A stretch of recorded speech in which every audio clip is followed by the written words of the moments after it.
ಹರೇ ರಾಮ. ಶ್ರೀಮದ್ ವಾಲ್ಮೀಕಿ ರಾಮಾಯಣ ಅಯೋಧ್ಯಾಕಾಂಡ ಸರ್ಗ 7. ಕೈಕೇಯಿಯ ಬಳಿ ತವರು ಮನೆಯಿಂದ ಜೊತೆಗೆ ತಂದ ದಾಸಿ ಮಂತರೆ ಅಂತ ಹೇಳುವ ಒಬ್ಬಳಿದ್ಲು. ಆಕೆ ಚಂದ್ರನಂತೆ ಬೆಳ್ಳಗಿನ ಅರಮನೆಯ ಮಾಳಿಗೆಯನ್ನು ಏರಿ ನೋಡಿದಳು. ಒದ್ದೆಯಾದ ಹಾಗೂ ಹೂ ಚೆಲ್ಲಿದ ರಾಜಮಾರ್ಗಗಳು, ಅಲಂಕರಿಸಿದ ಹಾರ ಪತಾಕೆಗಳು, ಸ್ನಾನಗಂಧಗಳಿಂದ ಅಲಂಕೃತವಾದ ಜನರು, ಅರ್ಪಿಸಲು ಮಾಲೆ ಮೋದಕಗಳನ್ನು ಹಿಡಿದ ದ್ವಿಜರು, ಅಲಂಕರಿತ ದೇವಗೃಹಗಳು, ಜನರ ಹರ್ಷ ಘೋಷಗಳು, ನಿನಾದಗಳನ್ನು ಕಂಡು ಆಕೆಗೆ ಆಶ್ಚರ್ಯವಾಯಿತು. ಅಲ್ಲಿ ಸನಿಹದಲ್ಲೇ ಕಂಡ ಹರ್ಷೋಲ್ಲಾದಿಂದ ಶ್ವೇತ ವಸ್ತ್ರ ಧರಿಸಿದ ಉಪಮಾತೆಯನ್ನು ಕಂಡ ಆಕೆ, ರಾಮನ ತಾಯಿ ಏಕೆ ಜನರಿಗೆ ಧನವನ್ನು ಹಂಚುತ್ತಿದ್ದಾರೆ?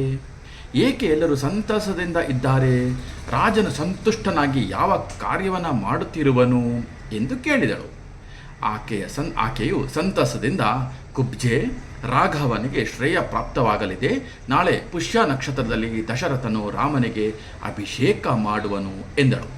ಈ ಮಾತನ್ನು ಕೇಳಿ ಮನದಲ್ಲೇ ಕುದಿಯತೊಡಗಿದ ಪಾಪ ದರ್ಶಿನಿ ಮಂತರೆಯು ಶಯನಗೃಹದಲ್ಲಿ ಮಲಗಿದ್ದ ಕೈಕೇಯಿಯನ್ನು ಎಬ್ಬಿಸುತ್ತಾ, ಏಳು ಮೂಢೆ, ಏಕೆ ಮಲಗಿರುವೆ? ಬೆಟ್ಟವೇ ಕುಸಿಯುತ್ತಿದ್ದರೂ ನಿನಗೆ ತಿಳಿಯುತ್ತಿಲ್ಲವೇ? ಅನಿಷ್ಠೆ, ಪತಿಗೆ ಪ್ರೀತಿ ಪಾತ್ರಲಾದ ಸೌಭಾಗ್ಯ ನನ್ನದು ಹೇಳಿಕೊಳ್ಳುವೆ.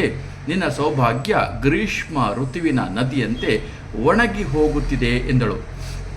ಆಗ ಕೈಕೇಯಿಯು, ಕುಬ್ಜೆ ಮಂತರೆಗೆ ಏನಾಯಿತು? ಏಕೆ ನಿನ್ನ ಮುಖ ಕಳಾಹೀನವಾಗಿದೆ? ಏತಕ್ಕೆ ದುಃಖಿತಲಾಗಿರುವೆ ಎಂದು ಕೇಳಿದಳು. ಅವಳ ಮಾತನ್ನು ಕೇಳಿ ಮಾತಿನಲ್ಲಿ ಪರಿಣತಳಾದ ಆ ಕುಬ್ಜೆಯು ತಾನು ಅವಳ ಹಿತೈಷಿಯಂತೆ ವಿಷಣ್ಣಳಾಗಿ ವಿಷಾದವನ್ನು ತೋರಿಸುತ್ತಾ ರಾಘವರ ನಡುವೆ ಭೇದ ತರಲು ಕೋಪದಿಂದ ಕೂಡಿದ ಮಾತನ್ನು ಆಡತೊಡಗಿದಳು. ದೇವಿ, ನಿನ್ನ ವಿನಾಶವು ಸನ್ನಿಹಿತವಾಗಿದೆ. ರಾಮನಿಗೆ ರಾಜ ದಶರಥನು ಯುವರಾಜ ಪಟ್ಟಾಭಿಷೇಕವನ್ನು ಮಾಡುತ್ತಿರುವನು. ದುಃಖ ಶೋಕದಿಂದ ಹಾಗೂ ಕೋಪದಿಂದ ಬೆಂಕಿಯಿಂದ ಸುಡುತ್ತಿರುವ ನಾನು ನಿನ್ನಲ್ಲಿಗೆ ಬಂದೆ. ನಿನ್ನ ದುಃಖವೇ ನನ್ನ ದುಃಖವು, ನಿನ್ನ ಉನ್ನತಿ ನನ್ನ ಉನ್ನತಿಯು, ಸಂಶಯವಿಲ್ಲ.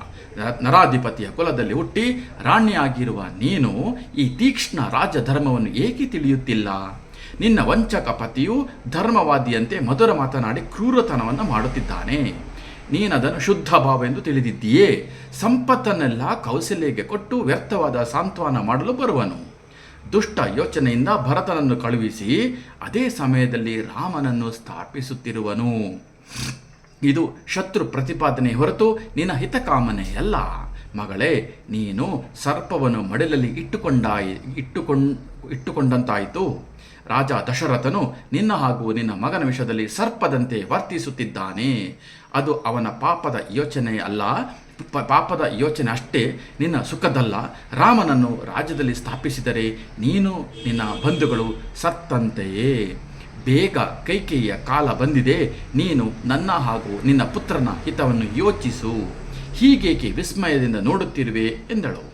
ಮಂತರೆಯ ಮಾತನ್ನು ಕೇಳಿ ಮಲಗಿದ ಸುಶೋಭಿತೆಯು ಎದ್ದಳು. ಅವಳ ಮುಖದಲ್ಲಿ ಚಂದ್ರನಂತೆ ಶೋಭಿಸುತ್ತಿತ್ತು. ವಿಸ್ಮಯಗೊಂಡು ಅತೀವ ಸಂತುಷ್ಟಳಾಗಿ ಅವಳು ಸಂತಸದಿಂದ ದಿವ್ಯವಾದ ಆಭರಣವನ್ನು ಕುಬ್ಜೆಯ ಕೈಗೆ ಕೊಟ್ಟು, ನನಗೆ ಪರಮ ಪ್ರಿಯವಾಗಿರುವ ಆ ಸುದ್ದಿಯನ್ನು ಇನ್ನೊಮ್ಮೆ ಹೇಳು. ನಿನಗೆ ಬೇಕಾದದನ್ನು ನಾನು ಮಾಡುತ್ತೇನೆ. ರಾಮ ಹಾಗೂ ಭರತನಲ್ಲಿ ನನಗೆಂದೂ ಭೇದವಿಲ್ಲ. ರಾಜನು ರಾಮನಿಗೆ ಅಭಿಷೇಕ ಮಾಡುವನೆಂದು ತಿಳಿದು ಸಂತುಷ್ಟನಾಗಿದ್ದೇನೆ. ನನಗೆ ಇನ್ಯಾವ ವರವೂ ಬೇಡ. ಮತ್ತೆ ಮತ್ತೆ ಕೇಳುವಂತಹ ಅಮೃತವಾದಂತಹ ಮಾತೇ ಸಾಕು. ಇಂತಹ ಪ್ರಿಯವಾದ ಸುದ್ದಿಯನ್ನು ಹೇಳಿರುವ ನಿನಗೆ ಬೇಕಾದ ವರವನ್ನು ಕೇಳು, ನೀಡುವೆ ಅಂತ ಹೇಳಿ ಕೈಕೇಯಿಯು ಮಂತರೆಗೆ ಹೇಳಿದಳು ಎಂಬಲ್ಲಿಗೆ ಅಯೋಧ್ಯಾಕಾಂಡದ ಸರ್ಗ 7 ಮುಕ್ತಾಯವಾಯಿತು.